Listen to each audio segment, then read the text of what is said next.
Hi, I'm Debbie Jager with Board Vantage, and we're proud to sponsor this episode of Bank Director's For Banker by Banker video series. Each episode focuses on challenges facing today's bank boards from the perspective of fellow financial industry leaders on topics such as M&A, risk, lending, regulation, technology, and more. I invite you to watch this video as 3 leading bank chairmen share their board's role in planning for growth.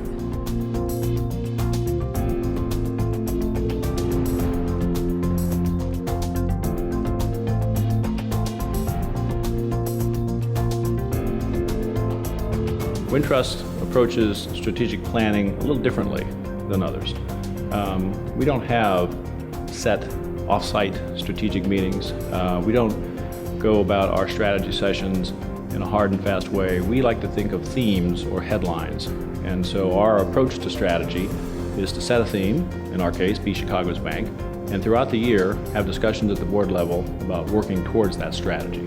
My board addresses strategic planning on a continuous basis. We have an annual review of our business plan, and then every month we look at how we're performing against it with an annual budget that sets increments we expect to achieve in each year's progression.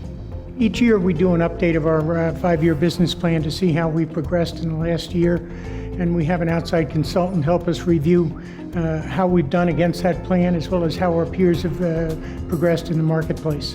The way our bank runs strategic planning, it's strictly a board and key management function.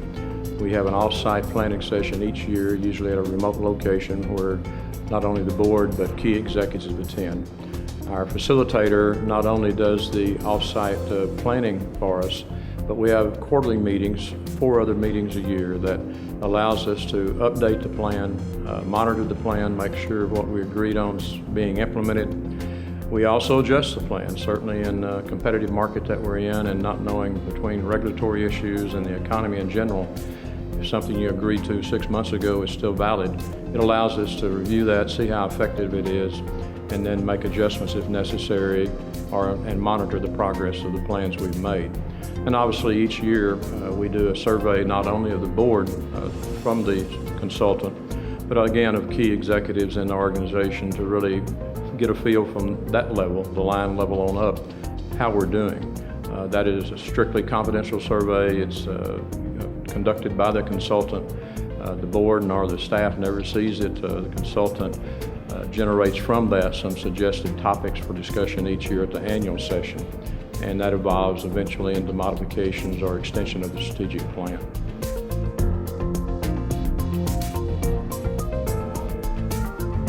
The greatest success measure that you can apply to Wintrust is the dynamic that the CEO and the board have in teeing up things. In other words, Ed is constantly presented with opportunities for Wintrust to acquire something, to expand a certain business. I'll point to the premium finance business.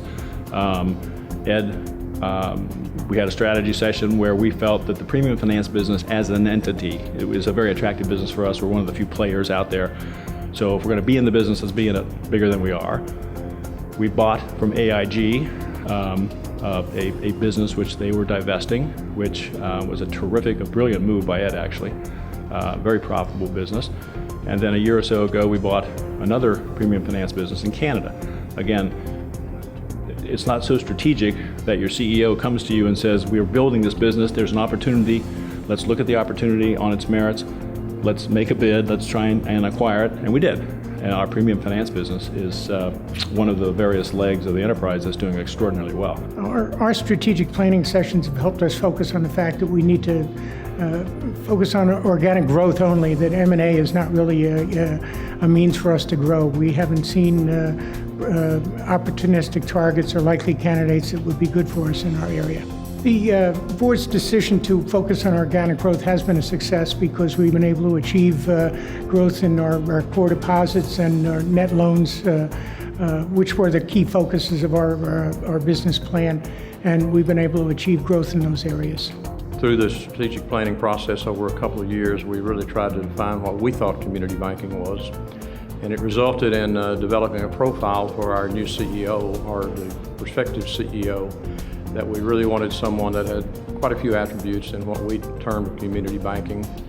Our territory blends a very urbanized area in the North Dallas part of Texas to a semi-rural or suburban community. So we still believe in the old community banking where you know your banker. Of course, every community bank on the corner says you're not just a number, you're a customer, and your personal relationships. But it's easy to say, but hard to implement. And the profile we developed and the person we hired has a background in that. Plus he brought several people with him or either stole them from some other organization to try to fully implement that. So our planning process really resulted in us getting an alignment with the CEO on what we felt needed to be done to really establish ourselves and continue our growth in the region.